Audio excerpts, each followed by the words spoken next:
In this episode of Fictional Hangover, we talk about Arnold Schwarzenegger, 1985 Biff, Weird Al, not letting facts get in the way of awesomeness, and suddenly, a ninja. In our discussion of This Body's Not Big Enough for Both of Us by Edgar Cantero.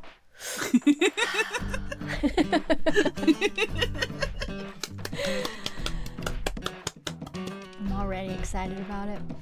I'm already laughing. Hey everybody, welcome to Fictional Hangover, a podcast about young adult and new adult, and sometimes other books, series, authors, voice actors, and illustrators that is full of spoilers. I'm Amanda.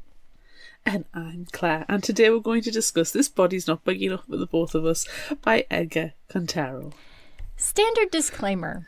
If you haven't read this book, do it. Like, I don't know what to say to you, friend, if you haven't read this book. Please remember that Fictional Hangover is all about spoilers. If you haven't read or listened and don't want to be spoiled, stop listening to us and go read or listen to the book. Then come back. Especially listen to it because it's January LaVoy. Oh, and Amanda swoons. And her voice is made of amazingness.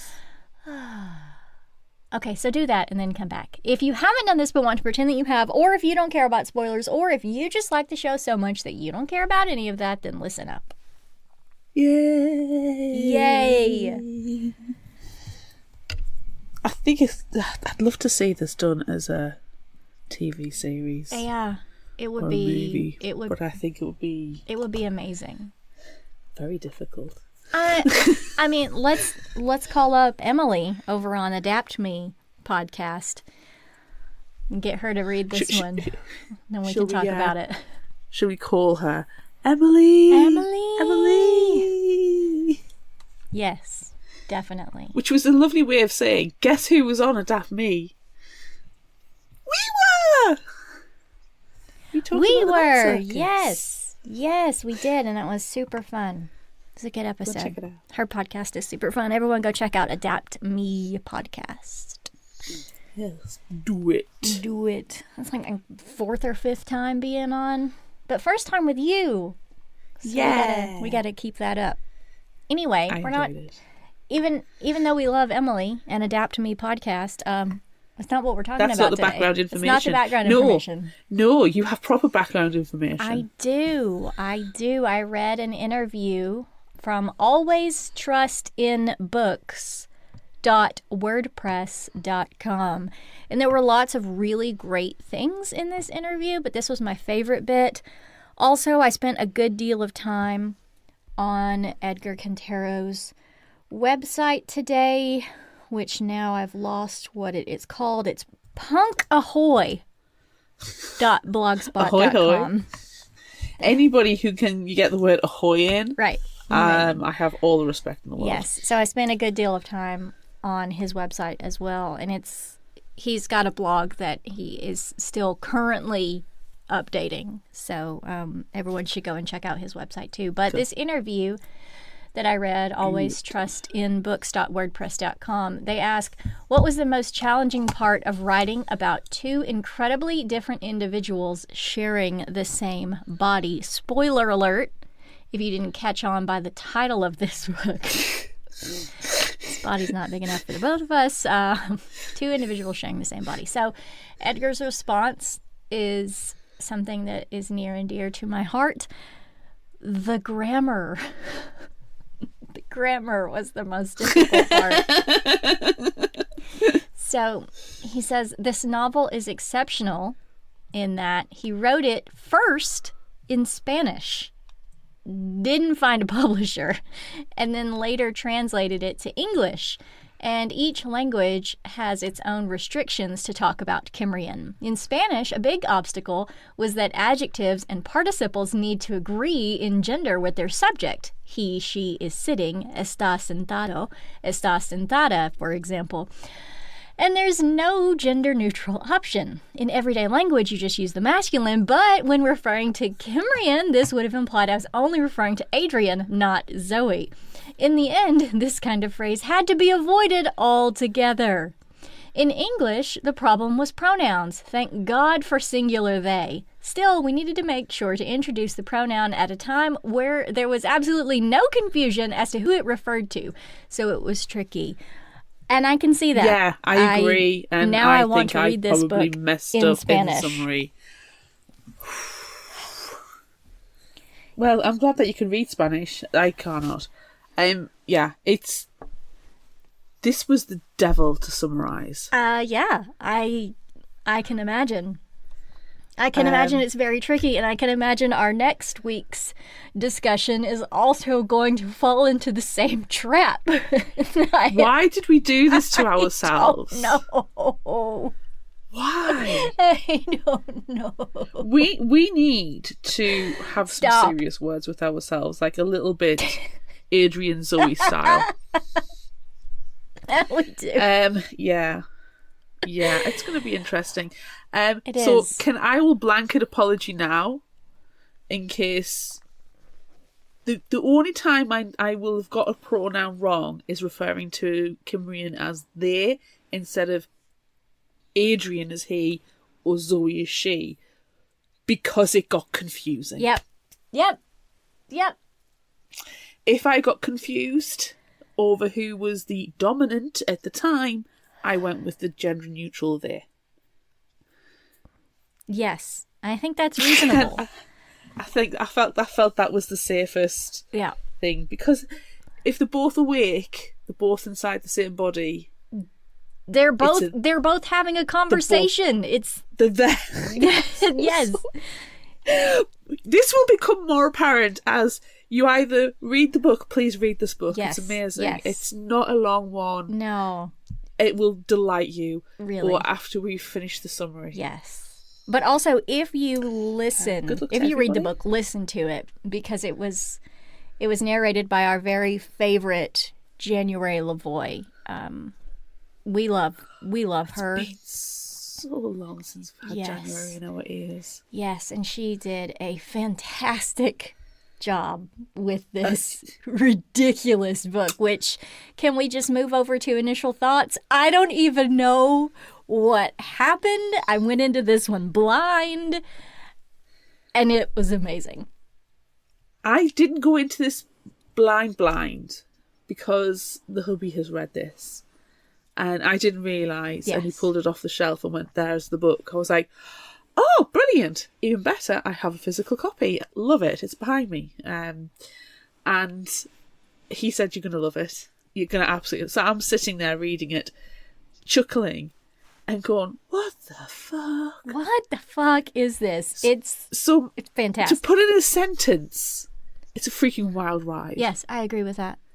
I think it's a freaking wild ride. Yeah. I desperately want other people, and I've been shouting about this book for the past 2 weeks. I feel like saying, yeah, I'm reading this really weird thing at the moment. It's great. Read it. Just read it. Yes. Yep. Please do, everyone. It's fantastic. Okay. Let's attempt it. Is it time? Is it time to begin? It's time to attempt it, at least. Let me get my cigarette out here.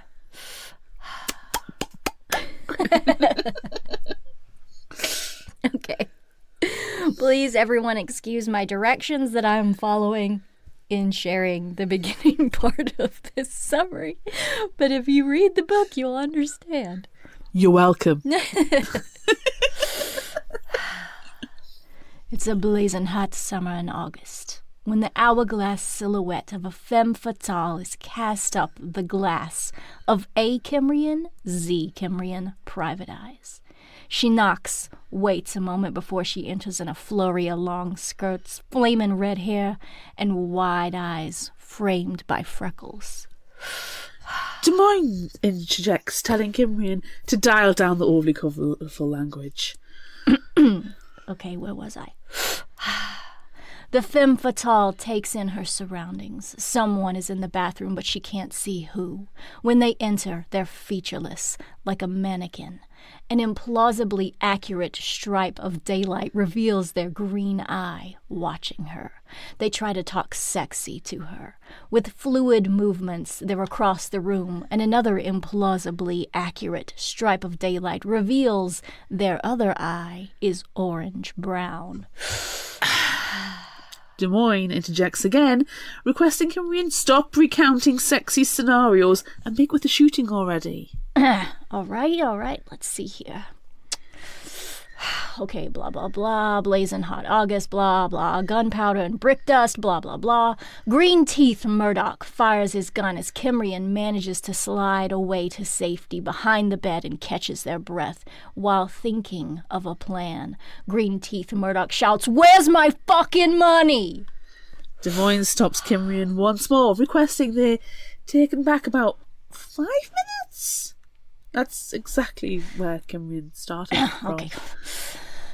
The femme fatale sits on the bed indicated by the PI. She notes there is a gun. The PI deduces in Sherlockian style the femme fatale needs a detective because she is being stalked. Correct.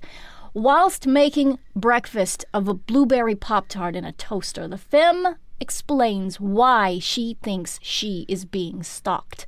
When her story is done, the PI gives her his fee demands, and she hands over the retainer in cash. In another display of Sherlockian deduction, the PI calls her by her name, Fiona Hirsch. Throughout their conversation, the femme can't get a fix on the PI. Their voice changes, almost talking to themselves, and their figure is androgynous, bony, lipless, flat. But are those breasts under that tank top? When the PI turns salacious, the femme leaves. Once gone, Kimrian calls out, "All clear," and Green Teeth Murdoch steps out of the shadows. With a snarky remark, Kimrian slams the door in Murdoch's face and hides in the bathroom, but Murdoch kicks his way inside and opens fire. The door opens and a 200-pound man with a butt plug stuffed in his mouth collapses to the ground, 3 bullets in his chest. Whoa. Des Moines halts Kimrian's narration again. What the hell? Kimrian says it's from a previous batch. Obviously. Okay, blah, blah, blah.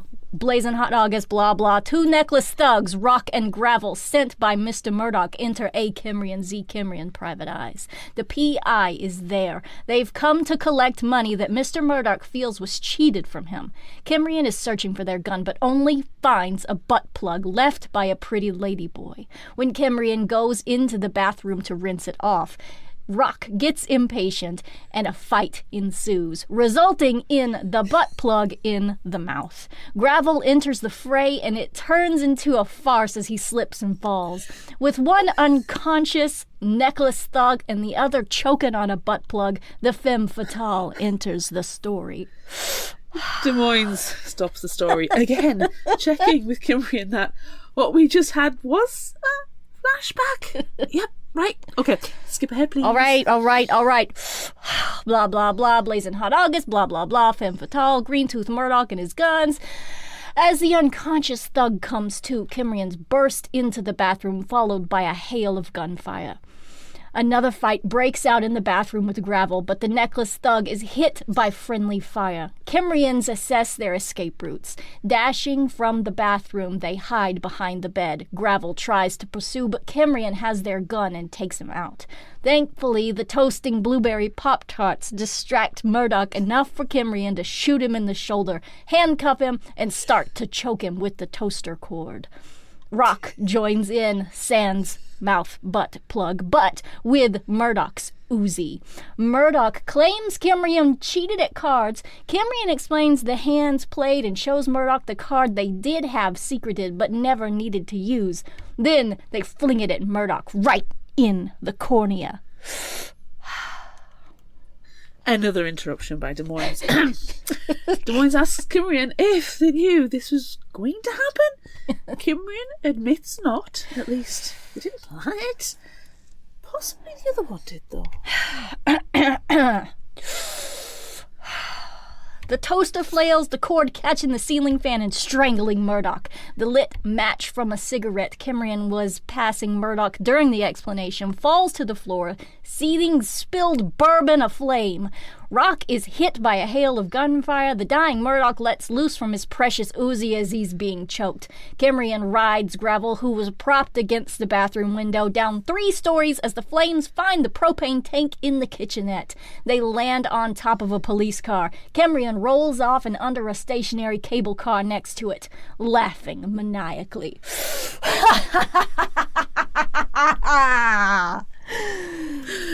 Insert title screen for Adrian Kimrian and Zoe Kimrian in This Body's Not Big Enough for the Both of Us. Woo! I don't want to have to smoke any more cigarettes. You can finish fake smoking cigarettes, and you can stop with a Noir Detective style voice. But I would like to take a moment and cheer that, because that was absolutely amazing. That was perfect. Mwah. Chef kiss perfection. Thank you very much for following the stage direction brilliantly. You can drop it now. Thank you. Feel free to throw it back in every now and again. Okay, I'm done. That was just the prologue. Let's actually get into the story. In the San Francisco police headquarters, Lieutenant Greggs manages to do the near impossible. Get Police Deputy Chief Llewellyn Carlisle out of his office to meet the wonder duo that is Kimrian. Kimrian is with Detective Des Moines from Narcotics and the Vice Division, getting their statement. Together, Greggs and Des Moines explain that Kimrian is both brother and sister Adrian Kimrian and Zoe Kimrian. As far as they can tell, Adrian holds the left brain hemisphere and has an IQ over 180, a photographic memory, encyclopedic knowledge of everything. Zoe is the right side. She paints, writes, plays several instruments, is hyperactive, a nymphomaniac, and is addicted to every substance she's tried once. Together, they're an amazing PI. Carlisle, however, finds Kimrian off-putting with their marionette-like movements and opposes Greggs and Des Moines' insistence that Kimrian is the best person for the job. Carlisle only agrees to Kimrian's assistance when undercover cop Danny Mojave calls and insists he wants them. Inside Carlisle's office, Greggs and Des Moines explain the situation to Kimrian, while Carlisle stays silent. Mojave has not only infiltrated the San Carnal drug cartel, but he's made it so high up he's practically the right-hand man of Victor Lyon, and was assigned to look after Lyon's youngest son, Mikey, who has turned up dead, beaten and shot in Lyon's estate. The police need to confirm it was the Japanese Yakuza, the Red Chrysanthemum clan, but before they can, Lyon is declaring war. It's a mess. That's an understatement, but it's a mess. For over 2 years, 12 countries and 5 state agencies have worked together to bring down the bosses, not just arrest the goons. So, before the gang war breaks out, Mojave needs help persuading Lyon his son wasn't killed by the Yakuza, which is where Kimrian comes in. Zoe is less than interested in helping, but Adrian manages to take control long enough to put his wrists together and tell the police to cuff them. Zoe realizes they're on their way to meet Danny in the car on the Bayshore Highway on-ramp after being distracted by first a Rubik's Cube, then Des Moines' PlayStation Portable. Zoe then serenades Greggs and Des Moines with salty tunes and stories of their sabbatical at Claymore Psychiatric Hospital. Eventually, they arrive at a diner in a dust bowl in the middle of nowhere, and the handcuffs finally come off. Des Moines and Greggs leave Kimrian at the diner to eat and make small talk to the nervous-looking waitress who is covering for Cecilia, who was shot in the boob during a gang-related incident. Danny turns up while they're enjoying a slice of pie.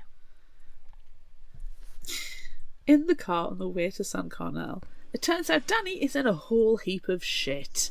Danny explains the cartel's family dynamics and that dead Mikey was very likely killed by the Yakuza because a red chrysanthemum was found on his body in the pool house.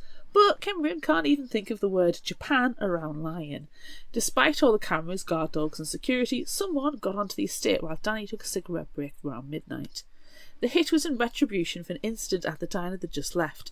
It's sort of neutral ground and should have been a straightforward exchange, but the Yakuza don't speak good English, and dead Mikey, fuck off high, off his tits, idiot, who opened fire. They caused first blood against the Yakuza and shot one of the waitresses, so gangland laws stands. Danny needs Kimrian to help run interference and pull suspicion away from the Yakuza. Kimrian and Danny reach Villa Leona and exciting Zoe see a swimming pool full of Nubian nymphs, like Biff's 1985 penthouse, which is literally in the text of the book. And we are very pleased because we talk about Biff in his 1985 hot tub at least twice a month. Too often, really. I think it's safe to say too often. Danny, with effort, gets Zoe to focus. Danny wants to introduce Adrian to Lion, pretending Zoe isn't there, but unfortunately Lion assumes Kimrian is a she and addresses them as if they're female, meaning Zoe has to take front and center. Reluctantly, the crime boss accepts that Kimrian is a PI here to assess the murder, though still insists it's the mums who killed his son. Danny leads Kimrian to the pool house. Straight away, Adrian tells Danny it wasn't the Japanese, and the room was bugged a lot, probably by one of the 12 counties and 5 state agencies. Well, shit. Kimrian goes on to say the flower found on Mikey wasn't a mum, but a rare South American rose, which, in flower language, means greetings from the South. Like a postcard. On that bombshell, Kimrian leaves Danny and Lion to talk. With their detective kit TM in hand, Adrian goes to investigate around the pool house and encounters a small girl with a British accent who asks a lot of questions because she's bored. This is 11-year-old Ursula Lion, Lion's daughter from his current marriage. Can I just also say that in the text of the book, it literally says TM, like we do. I got ridiculously excited by that. Like, ridiculously so. It was like when it mentions Biff, I was like, ah! Zoe takes charge of the conversation while Adrian continues to look around, and they banter until Danny arrives. Adrian tells Danny that by the footprints he's found, the killer is around 5'8". Ursula smokes pot, the killer is likely female or an Asian male, and the Mexican flower thing was a ploy. Danny now knows who is stealing his cigarettes. But nothing else.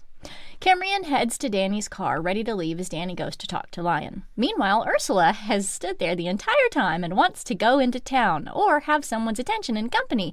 But, you know, cartel bosses, got a crime. Got a crime. Got a crime. Got a crime.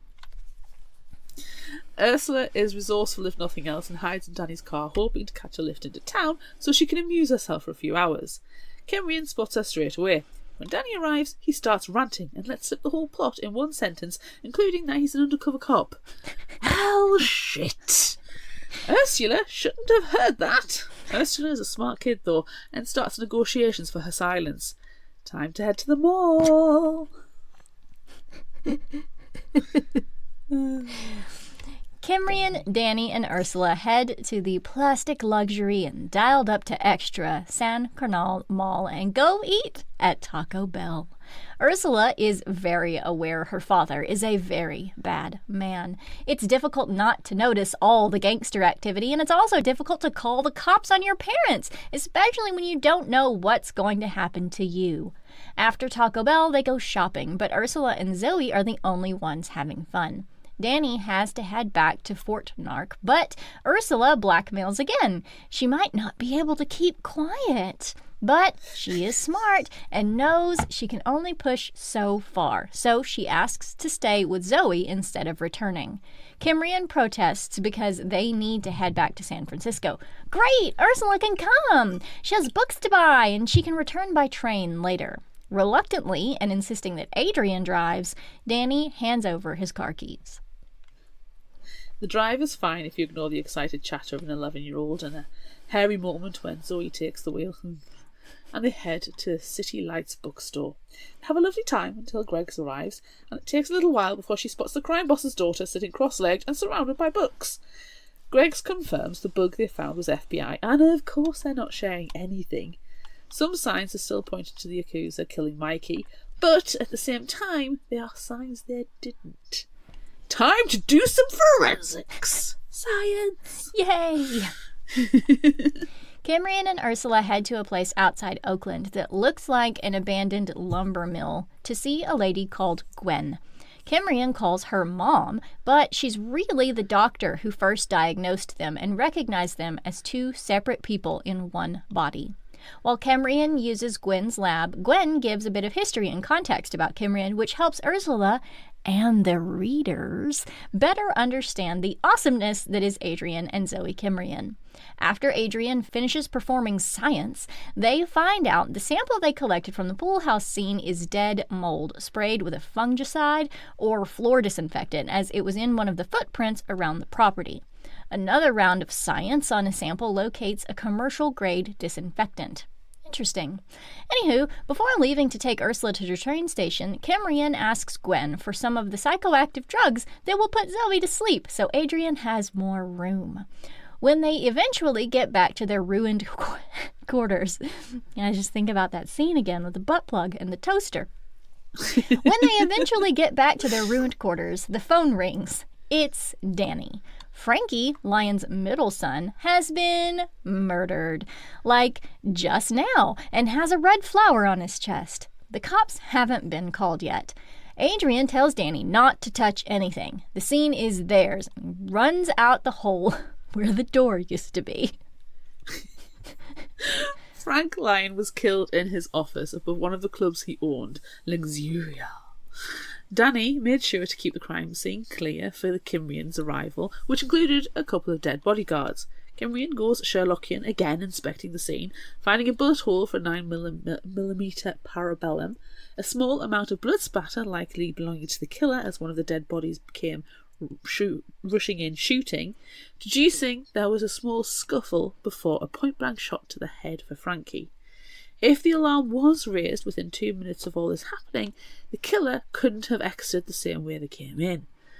Xander Lyon enters the story then, the eldest and last surviving Lyon's son. Xander wants to know who the hell the clown is, obviously meaning Camrian, so Danny explains while Camrian keeps examining. They conclude that the killer hid on the roof access stairs while all the guards rushed up, then strolled down when they'd gone into the office out of sight. They head down to the club, which is Zoe's hedonistic dream, as the killer would have hid there until the coast was clear. Camrian heads to the most likely spot they'd go, the restrooms, but not before stealing an eye patch to keep Zoe under control from all her ogling. This doesn't account for Zoe's hand, which starts braille reading the human landscape. I can just imagine her honking boobs and squeezing butts all the way. Oh, I think there's some of the smaller circular things she's going for as well. Probably. Of course, a bar fight starts from Zoe's antics and Adrian's complete lack of diplomacy. The bar fight lasted a good couple of hours, which I think sounds very impressive. Before the San Carnell police could break it up. Camrian, a little worse for wear, is watching the aftermath sitting on a curb and is joined by Danny. Moving on from Camrian's salaciously inappropriate comments about Xander's mother's photo in his wallet, we find out Xander is now acting Commander-in-Chief. All the lieutenants are on DEFCON 1 and moves are being made against threat mums in LA. Oh, and Danny is Xander's new head of security. Damn. Camrian tells Danny that moving against the Japanese is a bad idea. There's no proof the flower found is a Canadian rose, though there are a few breeders in California. They need to hear what the wiretap picked up. But for now, everything is speculation. Camrian borrows Danny's car again and heads to the FBI secret location in San Carmel Golden Star Painting Company's headquarters. After some quips, the agents play the recording. Each time, Kimrian narrates what is happening. There's a particularly interesting point where Mikey says, "you," but it could be the name "you," indicating someone from the Yakuza, or, which seems more likely, it's a "you" of familiarity, meaning Mikey knew his killer. Kimrian also spots the killer is a heavy breather. They sound panicked, and the shots aren't in quick succession. Not the signs of a trained assassin. Kimrian returns back to their office. Adrian and Zoe are playing and arguing about chess when the red-headed femme fatale returns. Adrian tells her the maid is the stalker, while Zoe is hitting on her heart. The redhead writes Kimrian a check for what is owed and leaves Adrian, who, sick of Zoe, uses the syringe from Gwen to quieten her. The real femme fatale of the story returns now, Ursula Lyon. She's worried someone is trying to kill her. 2 of her half-brothers are already dead. Adrian tells Ursula to go back home. Whoever is killing Lyon's children's after his sons. Ursula points out he can't be sure that's true, and besides, no one at Villa notices or cares about her, never mind her safety. Only Zoe has ever shown compassion, and she wants to speak to Zoe now. Too bad Adrian suppressed Zoe. Eventually, Adrian relents and lets Ursula stay. She asks to snuggle with Zoe for comfort, and schools Kimrian for automatically assuming and sexualising that interaction. Then calls Adrian jealous as well as an asshole. I mean, there is no lie. Adrian sits on the bed while Ursula falls asleep, but later writes her a check to stay at a hotel. Ursula further schools Adrian by telling him that Zoe must love him even though he seems incapable of love himself. A bolt of lightning hits Kimrian, thankfully not literally, as that's storming, and he calls Danny telling him that Xander may not be the target. Danny meets Adrian in a coffee shop facing Xander's luxury hotel where he lives in the penthouse. Danny explains the additional security measures for the funeral, which Adrian points out is pointless as Xander is the killer. He wants to take over Daddy's whole empire and not split it with his siblings, and he's banging his stepmom. That's whose picture Zoe was salivating over in his wallet. Xander saw the opportunity after Frankie's fuck-up at the diner with the Yakuza to start the gang war and hostile takeover. Xander knows the security, knows the guards and guard dogs. He has free reign to sneak or be blatantly obvious getting to his brothers. The brutal beatings they both took before being killed is definitely the passion of one sibling's resentment of the other. As for the not red mum left on Frankie and the disinfectant in the footprints he found, Xander went to visit his henchman in the hospital before committing murder and picked the flower from the hospital florist. Hospitals don't sell chrysanthemums because of their meaning. Well, damn. Zoe wakes up just as they plan to inspect the currently taking a shower Xander for the telltale flesh wound from his fight with Frankie. Danny makes to head up to the penthouse alone since Zoe is awake and can't be trusted with mostly naked and wet stud muffins. Kimrian stands around the hotel reception surrounded by condolence flowers when they spot a red not chrysanthemum in the arrangement of purple lilies. Grabbing the flowers, Kimrian rushes to Danny in the elevator. Together they go to the penthouse where they find a mostly naked and glistening Xander with no telltale wounds. Kimrian does notice Xander's toes and then drops 2 bombshells. The killer is in the hotel and Xander is Ursula's father. No. Yes. Kimrian makes a quick scan of the penthouse suite and balcony, noticing the balcony room 5 floors down is open. Leaving Danny in the penthouse with Xander, Kimrian heads down a few floors. Everything in the hotel room looks perfectly normal and freshly cleaned. At this point, Zoe realizes Adrian picked up a gun on their way down, gets excited, and fires it into the ceiling, causing the ninja under the bed to jump out. Fight time with a ninja!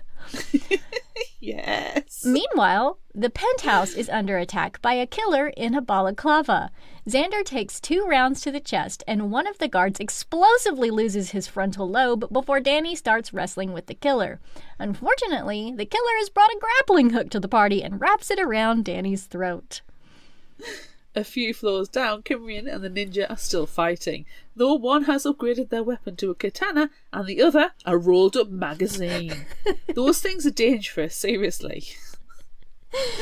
As they fight, Zoe notices rain on their fallen hat, and Kimrian realises that somebody must have been hiding on the awning over the terrace.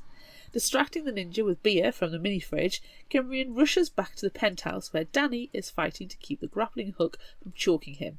The killer pockets Xander's car keys and goes to leave, only to encounter Kimrian at the door. Zoe notices the killer's beautiful cyan eyes, while Adrian catalogs their dark skin and dark hair. Meanwhile, the ninja, a few floors below, grabs the end of the grappling hook and starts pulling, nearly decapitating Danny, and Kimrians make the choice to help him. They throw things down at the ninja, who fires up at them, while Danny, still choking, looks more and more like Arnold Schwarzenegger helmetless on the surface of Mars. Again, how often do we talk about Arnold Schwarzenegger without his helmet on Mars? More than we even talk about Biff. It's like this is somehow a download, Matrix style, of our conversations. And it's worrying. Okay. Kimrian spots a gun on the lower balcony and, using a magnifying glass from their detective kit, TM, and a piece of glass, heats the Beretta until it explodes, completely missing the ninja. Fine. Kimrian decides to throw the big screen TV at them, knocking them from the balcony into the street below. Danny is saved just before losing his head. The ninja was Isabume, the Phantom Ninja, so it looks like the Yakuza have declared war. But who is the killer with the beautiful eyes? Back in Deputy Chief Carlisle's office, a rare thing happens. Kimrian admits he doesn't know who was responsible for bringing down the San Carnel cartel, but tells the police to just bring in Lion, charge him with what they can, and throw him in jail. Lion has nothing to lose and will want their protection. After Kimrian storms out, Carlisle gives the orders to inform 12 counties and 5 state agencies that are wrapping things up first thing tomorrow. Back in their office, Kimrian is playing chess. Adrian is not wholly paying attention, trying to work out who is the actual killer. Zoe upgrades her pawn to a knight, which Adrian calls nonsensical because everyone always upgrades to a queen. Zoe points out that it's not what the piece wants, and then she wins the game. Adrian realizes who is being nonsensical, like his sister playing chess, and only wants to hurt Lion. Zoe says they should warn Ursula, and then realizes she has access to memories of Ursula being in the office and of Adrian being an asshole and sending her away. Zoe tells him she doesn't love him, she hates him, and shoves Adrian's hand into the toaster as he's heating Pop-Tarts. They fight, and Adrian manages to get to Gwen's syringes. He stabs Zoe's shoulder repeatedly and with multiple syringes until Kimrian fades to black. Oh. Zoe wakes up. Takes a few moments to celebrate having a body all to herself because Adrian could never do drugs properly before the reality of solving a crime hits her, and she runs to the hotel to get Ursula. Ursula isn't happy to see Zoe. She doesn't want to be the useless femme fatale, the girl waiting for someone to save her. Zoe tells her to forget all that nonsense and be whoever she wants to be. They have a killer to catch, an illogical, right-thinking killer, and Zoe, the right-brained, creative, hyperactive, nymphomaniac detective, is like 99.99999% close to solving this case. So, let's go! Ursula runs with Zoe to the car. Shit, Zoe's driving. Oh, God, no. Zoe and Ursula somehow reach the diner in the desert in one piece, but Zoe may have psychologically and emotionally destroyed a biker gang along the way. Zoe asks where Cecilia, the waitress shot at the Lion Red Mum meeting, is and is told she's still in the hospital recovering from her boob shooting, taken by her girlfriend Juno in her van. A flower delivery van. Nearly giving Ursula whiplash, Zoe drags her back to the car and they head to San Carnal Medical Center. Cecilia left only an hour ago with Juno, who the staff thought of as a very clingy partner.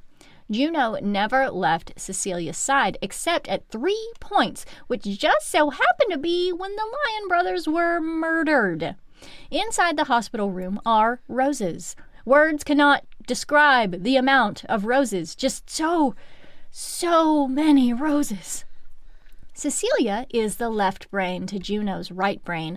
The murders aren't for power, they are personal. Juno is taking down the San Carnal cartel one child at a time before she takes the head, Victor.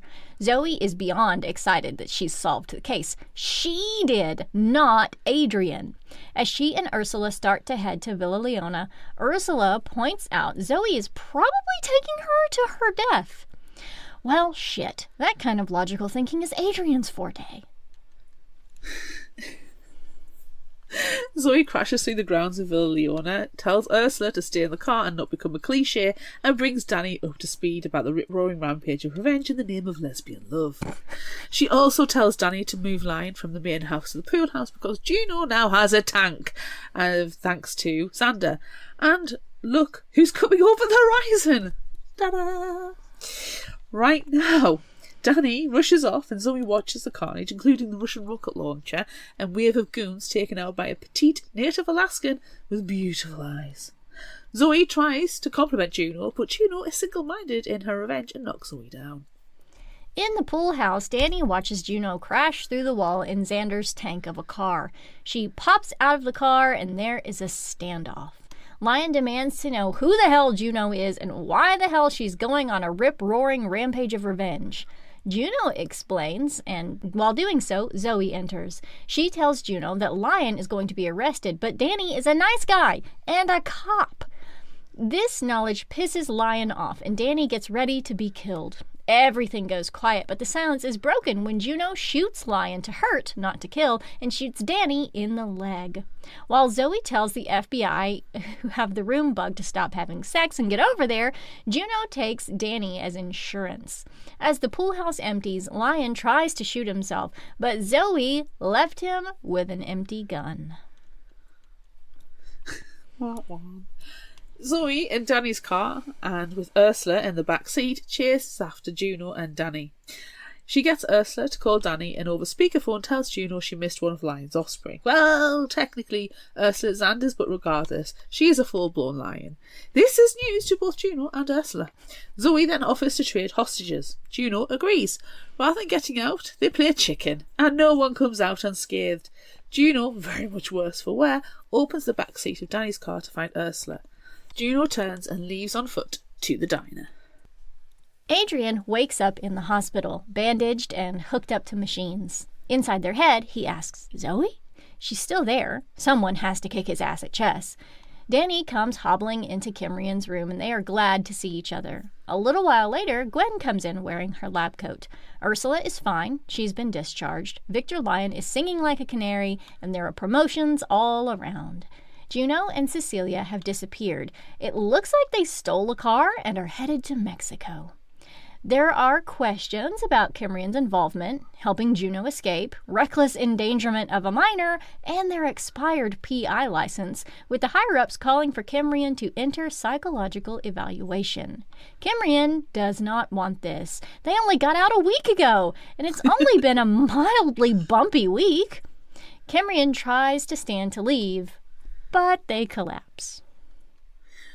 2 days later, after lots of tests, Gwen concludes that something in their brain isn't talking to their right leg to be able to walk.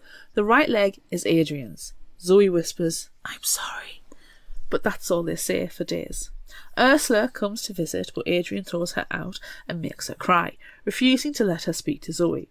She's in foster care now on account of, all the murder and gang activity.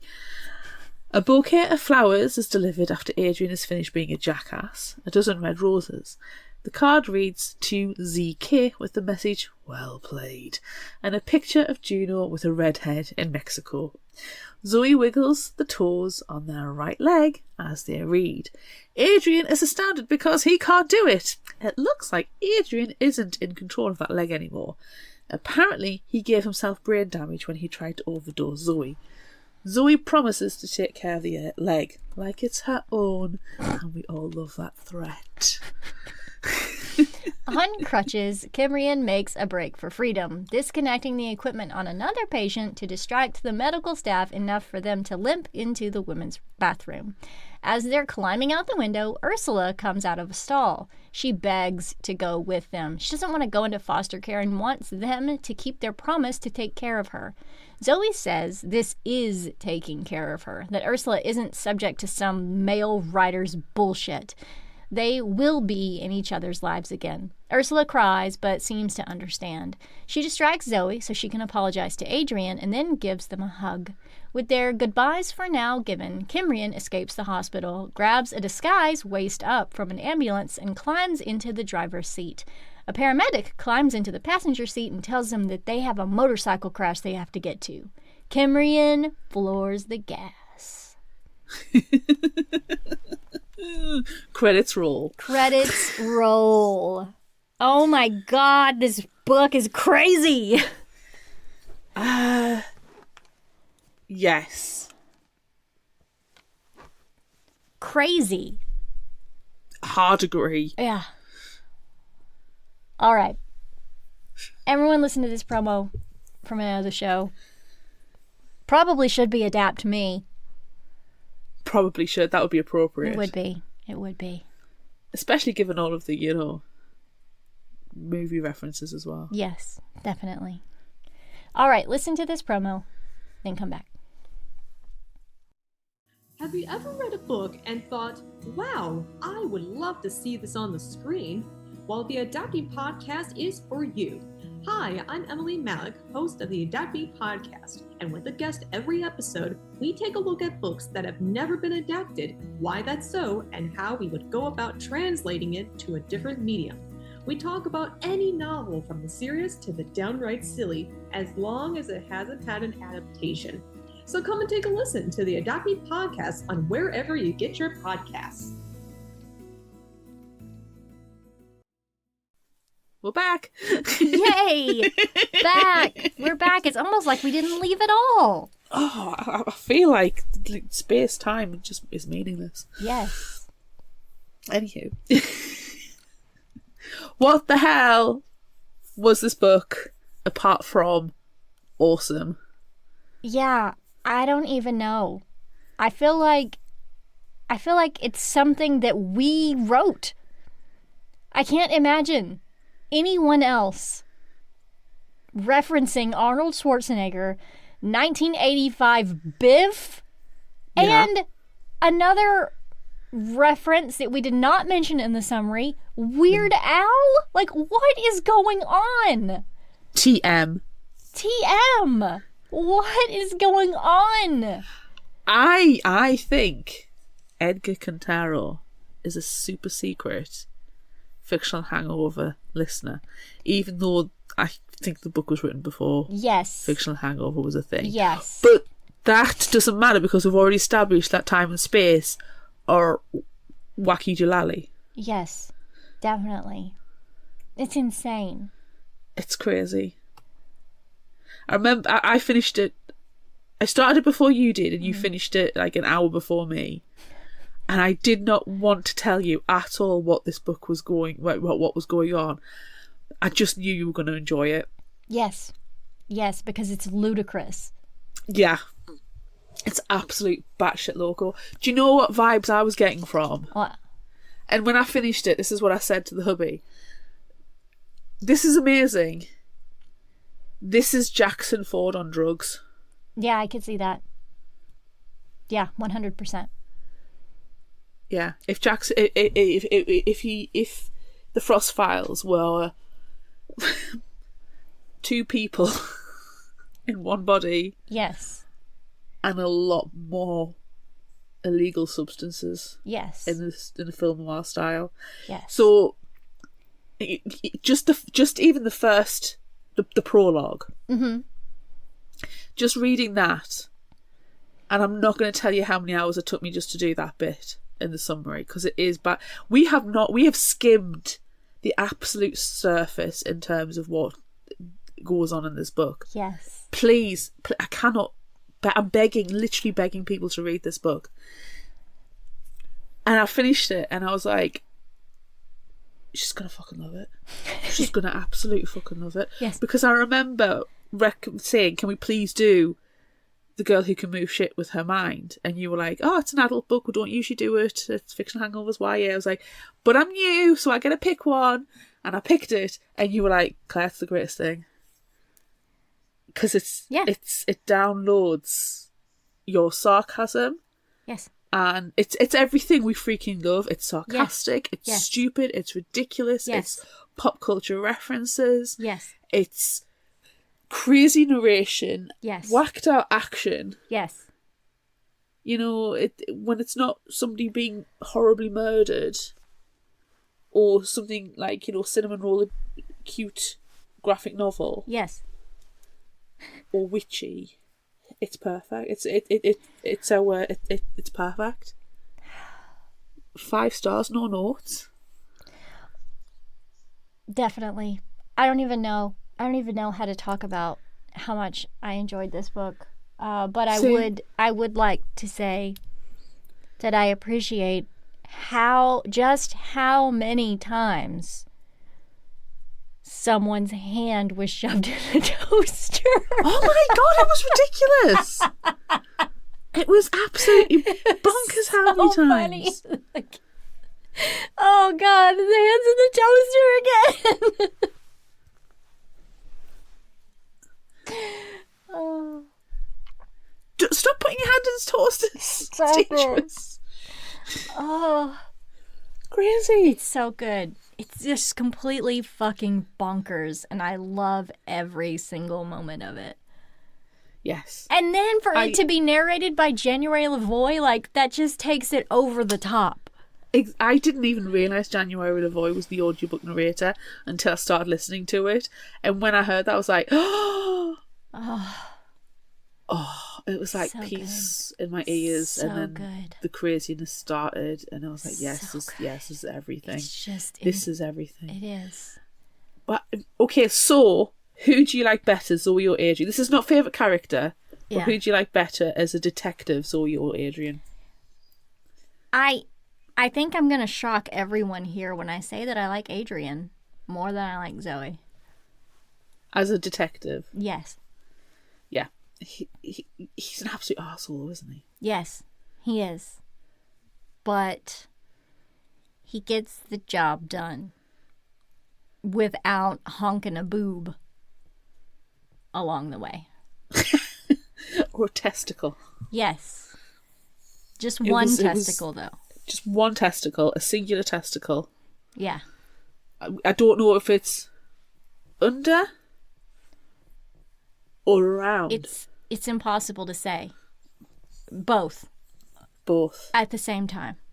Of course. Yes. Of course. So good.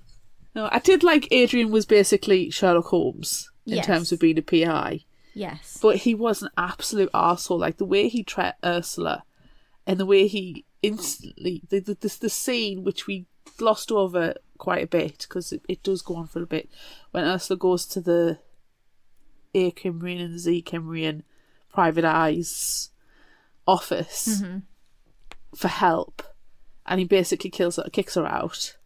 But when she's like, can I just sleep here? Can I snuggle? And he over-sexualizes it, and then she properly schools him Yes. on being that horrible in-between age where she's not a child, but things are changing and people's perceptions are changing for her. It's just like, sometimes I just want comfort. I'm not asking for anything else. Stop making it into something else. I just want comfort. Yeah. Like, she's 11. She's still a baby. And I don't think that anyone thinks of her in any other way than that, because that would just take things way too far and make it way too weird. But of course, she's going to think of herself in that way. But I think that was probably my surprise, was that she was 11 and described as the femme fatale. Even though... Yeah. No, I get that. I don't know if I was particularly surprised by anything, just jumping ahead a little bit. Right. Because it was just batshit loco. Yes. That when something did happen, I was like, oh, Zoe. Yeah, like, what else could possibly happen? And will you even be surprised by it? She just, psychologically and emotionally damages a biker gang. Yes. That doesn't surprise me. She No. plays chicken instead of actually having a proper hostage exchange. Shark, not. Yeah, no. Yeah. No. But I am glad that it wasn't a gang war. I'm not surprised that it wasn't a gang war, because Edgar Cantero is a much smarter writer than that. Right. But I'm glad that it wasn't. Yes. But Me too. I appreciated the rip-roaring rampage revenge for lesbian love. That Yes. was beautiful. Yes, I appreciate how many times they mentioned that she was shot in the boob. Yes. Shot in the boob! Amazing. Very, so good. It's so weird to talk about, though. Like, It's hard to talk about. it is. Because, I don't know. I don't know how the science works. That was interesting. So, we didn't cover in the summary, really, but Gwen, as well as being a psychiatrist, she performs genetic testing on different parts of Kimrian's body. Yeah. And the DNA is different. So when Adrian overdoses on with the syringes to knock Zoe out, and then actually knocks himself out, Yes. because he can't do drugs, they know, and Zoe takes over. They're doing tests. Like, they'll test and say, well, that arm is Zoe's. And it's not just because she's controlling it, it's because it's her DNA. Yes. Or that leg is Adrian's because it's got his DNA. And they've even mapped certain organs having one sibling's DNA over the other. Yeah, it's very confusing. And I think this was something that I read in that same interview from Background Info. They asked, was there much research involved when writing about a character with Chimera syndrome? And he says, not that much. I came up with the character after learning about chimerism while wiki surfing one night, but I knew from the beginning that Kimrian's case would not be bound by realism. Facts get in the way of awesomeness. Oh. So it just makes it even better that, like, there is some science there, but it's probably not real. But it is a little bit, but not much. I'm with that. I think that's what you want, though, because at the end of the day, it's still fiction. Yes. It was just so good. And I wish that I could say something else. But that's it. Yeah. Do you find that when we love something and we've enjoyed something so much, we struggle to talk about it, because really what we want is just everybody to read and enjoy it with us? Yes. Definitely. Give me a book that I hate and I will sit here and I will rant till kingdom comes. But yeah. Yeah. It's just like I find myself starting sentences and just going, so just, like. It's not even 300 pages. No, it's very short. It's an delightful. afternoon of entertainment. Yes, I listened to it in one morning. Granted, I did have the speed turned up quite a bit, but that's what I do. It was amazing. It was a one seating for me reading this book. Oh. Yeah. Oh, I don't know. Yeah. Doing it as well. Did you think it was good when it started? Did you think it wasn't modern day, and then actually, it does turn out it is modern day, and go, huh? Because I did. That might be a surprise. No, I did not. I did not think that at all. I just assumed that it was fucking ridiculous from the get-go. I didn't think it was in, like, you know, actual 1940s noir at all. I just knew that it was going to be bonkers. Fair enough. I Should we think do favourite characters and then move on? I think it was after... Well, I think it was after the first reset and the, like, blah, blah, blah. I was like, nope, there it is. And that really, you know, that was like one or two pages in. No, back up now. Okay, blah, blah, blah. Like, okay, yes. And that's what sold me. That's all I needed. I don't even know how many words into the book that is. Like 3. I can tell you the first sentence sold me the book. Yeah. The first sentence totally sold me the book. I mean, it's... Elmore Leonard said it's a bad style to open a novel with weather. Well, fuck him. It was a blazing red-hot August morning. Yes. Well, fuck him. Fuck you, Elmore Leonard. Fuck you. Okay. Now, yes, let's move over to favorite character. And can you properly tell me why it was Zoe?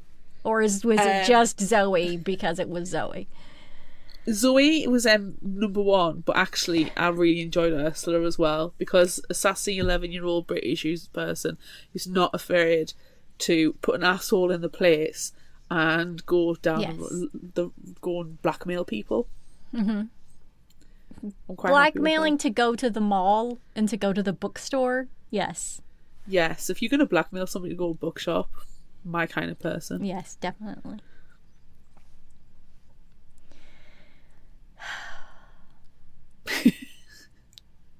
So good. It's just so good. Do you know what the thing is with Zoe as well? Like, the point, like, Gwen has to say to Adrian, it's okay that people like Zoe better than you. You know? Yeah. Because, essentially, you're a prick, and Zoe is a people person. She's nice. She's nice, but she's also not a nice person. They're lovable assholes. I think that's part of it. That I'm going to boil it down. Zoe and Adrian are lovable assholes. So obviously it sings to our souls. Yes. But it's like, Juno freaking send some flowers and a get well card to Zoe. Because in a 5-minute interaction, they've bonded. Yes. She makes friends wherever she goes, as much as she's not bothered and doesn't like people. Oh, just honestly. Yeah. I love Zoe. I want to go. I don't want to go drinking with Zoe because it would literally kill me. Yeah, and I would end up in jail. Yeah. Something bad would happen. Yeah. Couldn't do it. Yeah, no. But I would like to watch from the sidelines if I took her to a strip joint. Yes. That would be the entertainment for me. I have a feeling that Zoe would somehow end up on stage wearing someone's clothes that they stripped off. 1,000%, and that's what I'm here for. Yes. Definitely. And like spinning on a pole with guns. Oh God, that's something else that I really, really loved that we didn't talk about in the summary at all. But like any time a gun was put in Zoe's hand, she would like, oh, is this loaded? And shoot it. And you know, then a ninja pops out. But it happened. It happened more than once. And then at the end, they were like, someone said to Zoe, like, why don't you just check the chamber? And she's like, excuse me, duh, I know how to tell if there are bullets in a gun just by the weight. But, like, she just likes fucking shooting guns randomly. Oh, is this loaded? Oh. Ninja. Ninja.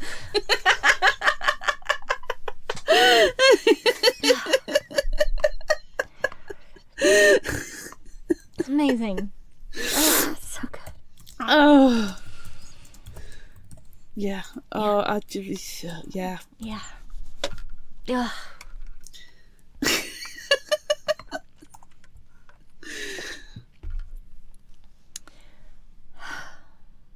Shall we move on? Yes. Favorite final thought quote? The entire book? Oh, yes. I mean, yes. It again would get to the point of plagiarism, so I'm going to give you an unspecified amount. Okay, good. Oh, I really Thank like you. that one as well. I'm just looking at my list of quotes, and I'm like, yes, I like that one too. So it's turning very unspecified. It was only 11 a.m. and already he was regretting not being hit by a trolley on the way to work. We've all been there. Yes. It's every day for me. I'm not a pervert. I'm a hedonist. There's a difference. We don't kink shame here at Fictional Hangover. No, we don't. Okay, this one. Me or book? Dickhead? Impossible to say. That's it. That's the sentence. Yeah. Oh. I'm going to kick your ass so far your turds will have jet lag. Ding dong, motherfuckers, the witch is dead. I just love the casual use of motherfuckers. Again, real life. Sorry, there is no good news. I was just trying to give a positive reinforcement. And okay, I'm going to stop there because I could go on, but I'm not gonna. Okay. I actually have a couple of serious ones, which is shocking out of this book. Like, where the fuck did you pull this from? Okay. You'll write your own story, and I wouldn't miss it for the world, okay? I'm not leaving you on the curb. I am hooked. I care. I just feel like I say that to teenagers in the library all the time. Like, I care. I care about you. I care about you, motherfuckers! Yeah. Whack. Oh, punch 'em. I just like you so much that I'm feeling violent. Sunny Ninja. Oh. Yes. Okay. Here, this is another one, and this is again me talking to teenagers. Adults are fucked up. We're so toxic that we ruin good things just by thinking of them. So nihilistic we wouldn't know what to do with your kindness. So hypocritical we think the right move is to kick you out into the street, to throw you to the wolves before someone thinks we are wolves ourselves. But nothing they do, Ursula Lyon, will wither you. On the contrary, you will thrive on their bullshit like flowers do, and you'll light up everything you touch. You will improve everyone's story just by being there, whatever role you play, like you improved mine. Like, oh, it's so good. Is this loaded? Bam! Ninja. Oh, I like that. Okay, now I've got two more. Okay. And all the girls say I'm pretty fly for a rabbi. No, wait, that was Yankovic's take. Another prime example of a cover improving on the original. This could be a theme for a mixtape. This could be a theme for a Fictional Hangover challenge. Oh my god. I'm just going to copy that entire quote. Yep. Search Drive Okay, 2026. My final quote. He was starting to look like Arnold Schwarzenegger when his helmet breaks on the surface of Mars. I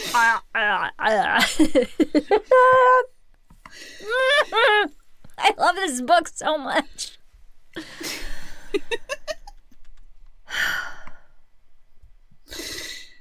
Everyone, please go read this book. Please. Yeah. It's amazing. How do we make people read a book? God, I don't know.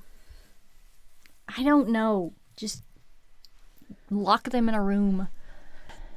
Yeah, we could do that. Mm-hmm. Yeah. Put treats out and leave them. Yeah. Cups of tea for some people. Biscuits. Sure. Yeah. Chocolate. Whisper. Yes, thank you. That'll get me there. Thank you. Well, you'll be hosting, so Yeah. you can get some whispers. Yeah, that's fine. All right. Okay, cool. Okay. Is it time for Would You Rather? Yeah. Pew, pew, pew, pew, pew, pew. Ninja. Ninja.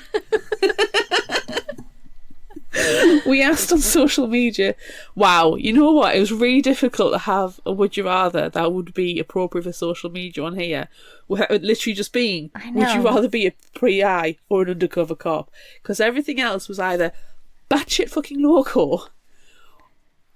Spoilers. We don't do spoilers for social media would you rathers. Yeah. Or need so much freaking exposition. It doesn't make any sense. Yes. No. So we did ask, would you rather be a PI or undercover cop? And on Facebook, 100% of people said a PI.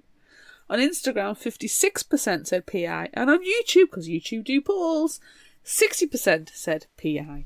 And we have comments. Annie on Facebook said, private investigator, because I love female investigators like Kinsley Mulhorn. Constance on Facebook said, I'd rather be a Veronica Mars PI. Thank you very much. Katrina on Facebook said, I'm not sure I'd be good at either. I'm not very sneaky, but I think private investigator sounds more fun and less dangerous. Cody on Facebook says, fun fact, Wayne Knight, the big guy from Seinfeld and Jurassic Park, was a PI before he was an actor. I don't know what Cody's response was, but we have that bit of information. I'm going to say PI, because we're talking about PI. And it was Facebook, it was 100% for PI. Ah, you're right. You're right. When I'm right, Deductive reasoning. Like a private investigator. Claire on Facebook said, my anxiety could never be with be an undercover cop. Absolutely not. PI, I could be a sleuth. Or like Jessica Langley. What is she called again? A Murder, She Wrote? And it was corrected to Jessica Fletcher. Yes, definitely. And that was a great exchange. Joe Rowland Author on Instagram said, yep, I always wanted to be a PI. Played Charlie's Angels with my friends when I was little. Nice. Precious. Glim Glam Jen on Instagram said, I want to be a gangster era private investigator. My weird quirk, my hat has cat ears. And I say, meow, see, meow. Meow, see. Glim Glam Jen, you be whatever you want to be. You do that now. Yes. Bree Tart on Instagram says, I'm going PI. I can abandon a job and a payday if I want. Undercover cop, you are employed and stuck. And frankly, I'm a terrible actress. And lastly, we have Headzilla on Threads. I'd be a hard-boiled noir, then noir hard-drinking PI, because that's the correct answer. I'd be down on my luck until a dame walks into my office with a sob story and a killer smile, with a case that seems simple at the start but spirals into something more complicated, drawing in shadowy figures from my past. Undercover police just doesn't sound as fun. Also, I'm not a knock. It's not gonna be singing like a canary.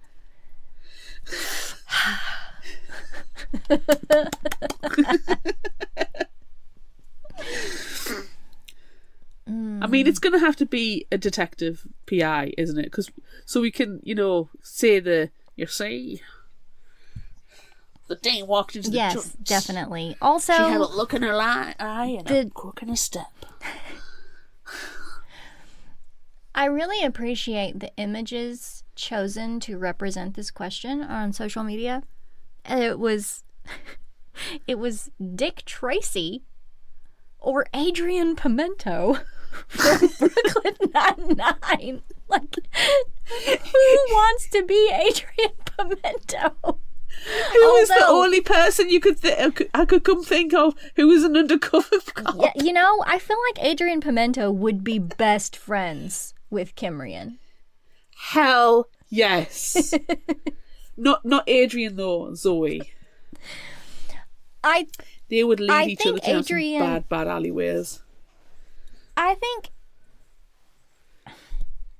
it's hard to say. I think Adrian would get along with Adrian because Adrian Pimento, but I think they would all get along in one way or another. I do, but yeah. I think Pimento and Zoe would go to some dodgy joints, do some dodgy drugs, and end up in a dodgy South American country. Yes, yeah, all of that is true. Taking down a very dodgy cartel. Yes, all of that is true.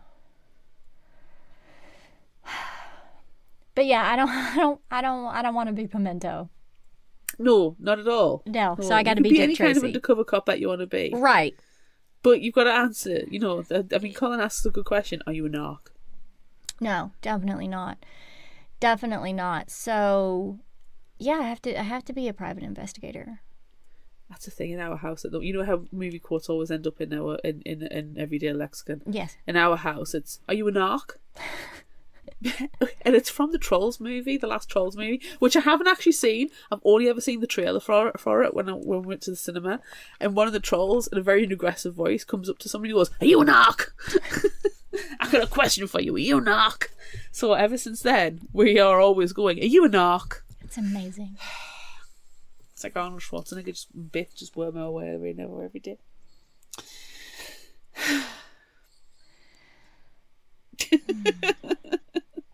Perfection. You could be a private investigator,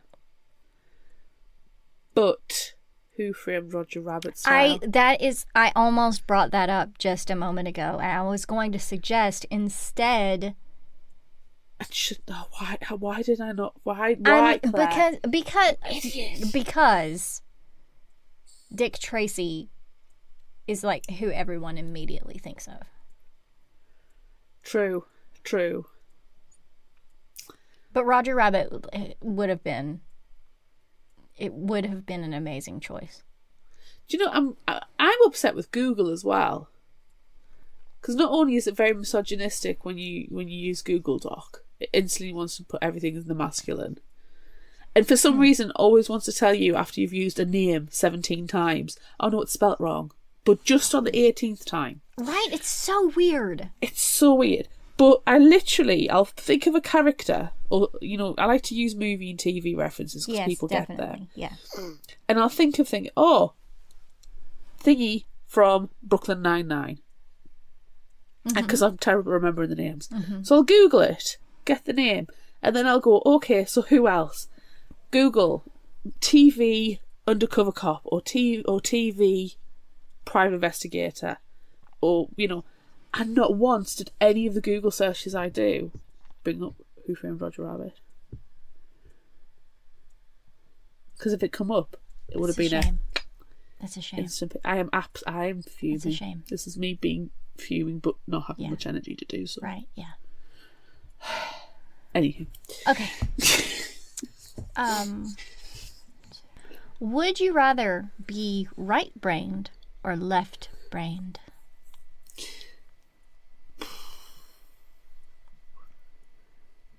You see, left brain's Zoe. No, the other way. Right brain Zoe. So right brain's the creative one, and the left brain is more logical. Mm-hmm. But just because you're left-brained and are favouring the creative arts does not necessarily mean that you're any good at them. I would hate to want to be a musician and be right-brained inclined, or an artist, or, you know, to be all those creative, wonderful things, but not actually able to do it. Not actually to be able to play a piano, not actually to be able to paint successfully. Whereas left-brained is logical thinking that can be constantly applied. So as much as I want to be a creative person, and I like to think I'm a creative person, I do think I realised very visually I'm going to go with left-brained and be logical, because I feel like I could be more successful with the left brain. Okay. I think I am going to choose right, because where a left-brained person, I think, would probably think there's only one correct answer for something, I feel like a right-brained person could figure out multiple ways to solve a problem. And they might not be right. It might not go well. I rethink myself. No. Yeah. So I'm gonna go right. I'm gonna go right-brained. I'm really torn here, because I'm thinking about a few things that's actually going on in my actual real life, and it's all it's all right brain orientated. It's right brain orientated because it's outside the box and it's going to involve creative thinking, but it really needs a left brain as well to do the logical steps. God damn. So you just need to be Kimrian. I need to be Kimrian. I'm going to stand by my left brain Okay. because I'll use your right brain. Okay, I was about to say, I'll jump in and be your other Because we've already half. established that time space means nothing, and this is Yes. us in the Yes. book. Yes. Cool. Yeah. Perfect. Phew. Yeah. Okay. Solved. That was worrying. Would you rather stop a gang war or a rip-roaring rampage of revenge? Not necessary for lesbian love. I think logistically, I would rather stop a gang war. I feel like more moitas would happen with a gang war than a rip-roaring rampage of revenge. You know, because once you get your revenge, you're done. Yeah. So I'm going to stop the gang war. Same. Because you know a gang war is filled with very, very bad people doing very, very bad things. Yes. There was another quote that I really appreciated, and I can't remember exactly what it was, but it's like, am I wrong for being happy that all the gang members are dead?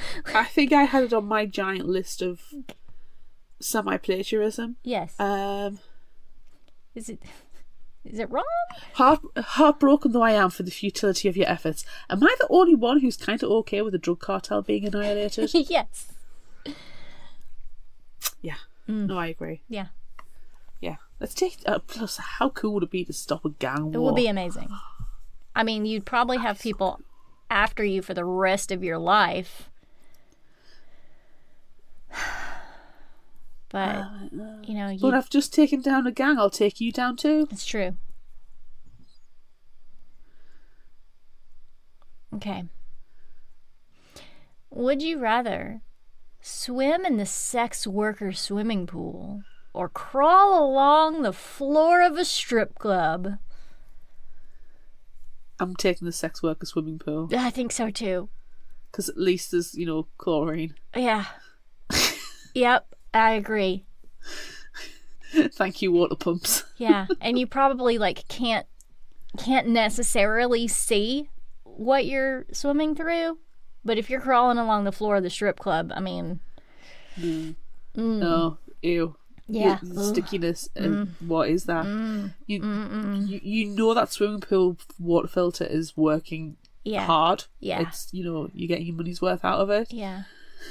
But if you're crawling along the floor of a strip club, you might come across some dollars yourself. So it could be a lucrative crawl across the floor of a strip club. Just crawl with pull your pants down a little bit so everyone can see your thong that you're wearing, and you're just crawling along the floor with your butt sexily in the air. That. And then while you're crawling, dodging mysterious stains on the floor, people could put dollars in your butt crack, apparently. What? I'm sorry I said it. Can I take it back? Yeah. Yeah. Regret. I'm sorry. Regret. Done. Oh, that's what worrying. Would you rather go on a road trip with Zoe, who's driving, or go shopping with Ursula and you have to pay? I will buy everything sweet, precious Ursula needs. Let's go to Taco Bell. Let's eat a Mexican pizza. Let's go to the bookstore. Let's have a fashion show. Doing it. I don't want to be in the car with a crazy ass driver. I don't think anybody could handle Zoe driving on a road trip. No. And when you can literally just scream Roadrunner, and she's like, where? And that's including in a freaking hospital bathroom And she's dangling out of the window. There's no roadrunner there, Zoe. No, not even possible. No. If you'd screamed ninja, then maybe a don't do potential it. ninja there. Don't do it. Oh, that could be good. Is this loaded? Bam! Ninja! Every time you pew pew, we need a ninja now. Yes. Yes, ninjas need to go flying across the screen. It's amazing. Oh. All right. If you liked this, try this. What can you possibly suggest? There was a part of me that wanted to suggest Edgar Cantero's Meddling Kids, which is Scooby-Doo. Scooby-Doo. Yeah. But I'm not gonna. Okay, it's fine. Because... So, it references Elmore Leonard from the beginning. I've read Elmore Leonard. I did a crime fiction module back in university, and it was the best module. I've talked about it before, I'm not going to go into detail. Mm-hmm. But we did do one book that was absolute batshit crazy as well. That I really enjoyed. I loved all the books on that series, but this was weird. It's a bit meta as well. Okay. And it's noir. It's a bit weird. Okay. And it's Elvis, Jesus and Coca-Cola by Kinky Friedman. Yes. Sold. It is adult fiction as well. It's been a long time since I've read it. There will be I think there's going to be some trigger warnings in this one as well, because it's very much adult fiction. But yeah, it's Elvis, Jesus and Coca-Cola by Kinky Friedman, and the summaries from Goodreads.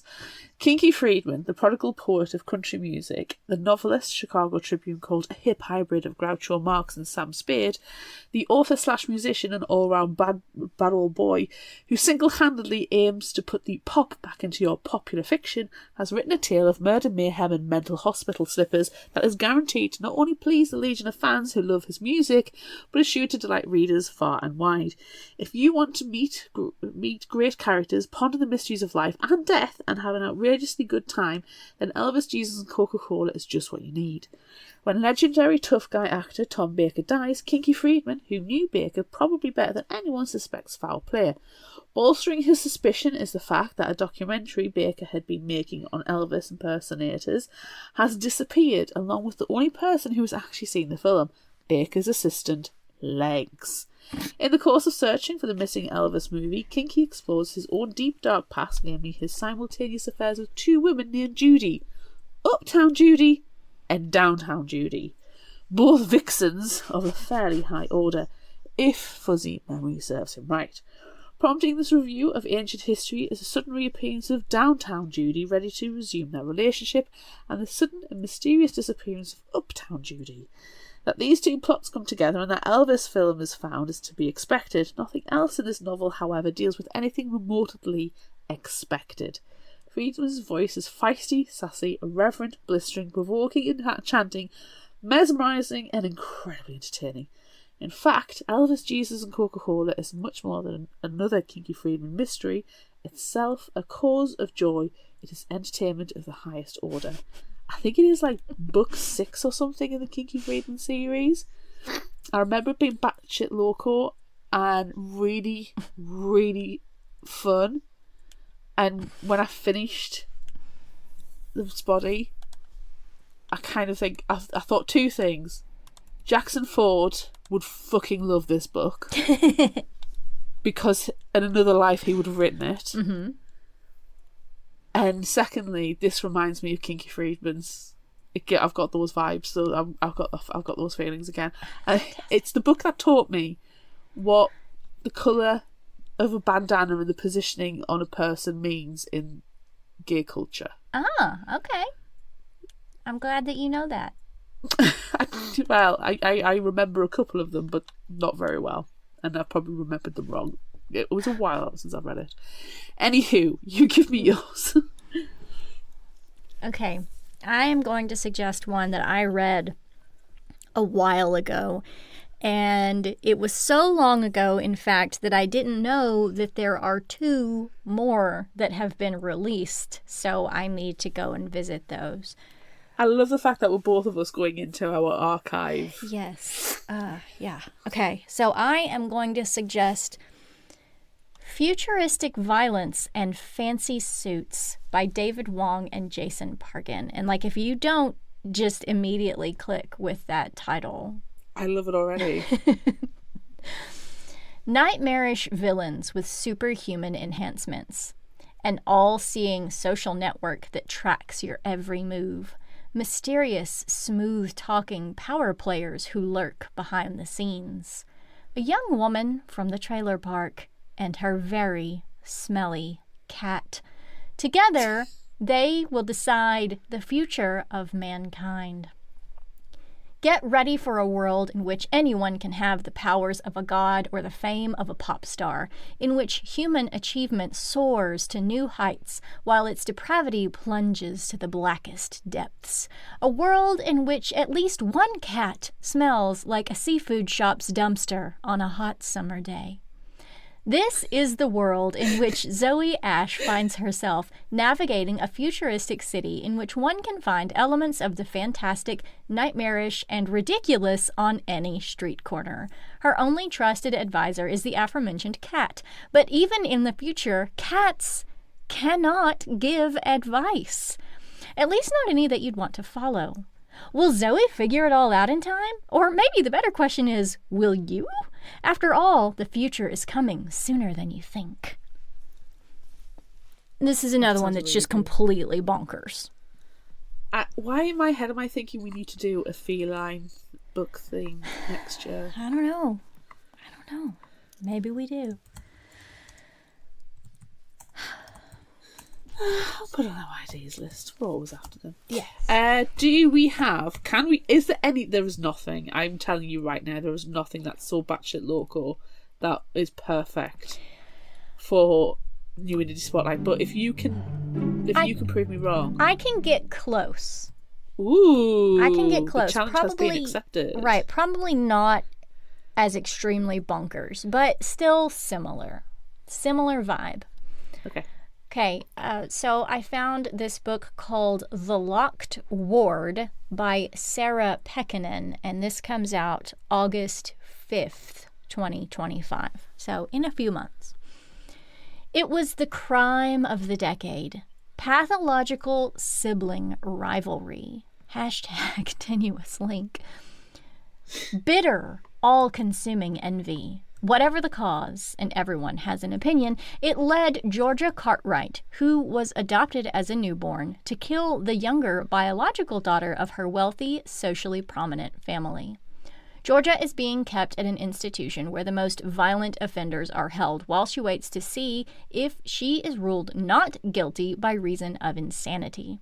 When her estranged twin sister, Amanda, visits her, Georgia's first words are, "You've got to get me out of here. I didn't do it." Her sister can't walk away. There's always been a part of her that feels missing, a strange hollowness that she has hidden from everyone. Does it exist because of the absence of her twin sister? Can Amanda really trust Georgia? Or is she being led down a path of madness and into the web of a master manipulator? Nothing is as it seems in the Locked Ward. Ooh. So I'm really, really hoping for another sort of 2 twins in the same body sort of situation here. But I don't know, because it hasn't come out yet. Oh, time will tell. Time will tell. But it sounds very good. It does. It sounds really fun. Yeah. Okay, that brings us to the end of this episode of Fictional Hangover. I'm Amanda. And I'm Plaid. Join us next time as we discuss Every Day by David Levithan. Look out for our Would You Rather polls and monthly challenges on social media. Don't forget about our book club on Discord. Be sure to visit our shop on Redbubble at fictionalhangover.redbubble.com for all your favorite Fictional Hangover themed merchandise, and become a patron of ours on Patreon at patreon.com/fictionalhangover. Until next time, remember, the only cure for a fictional hangover is another book.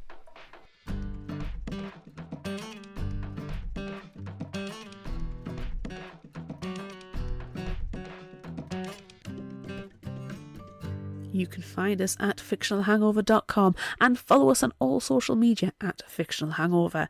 If you like this episode, check out our others and be sure to rate, review and subscribe so you don't miss out. Thanks for listening.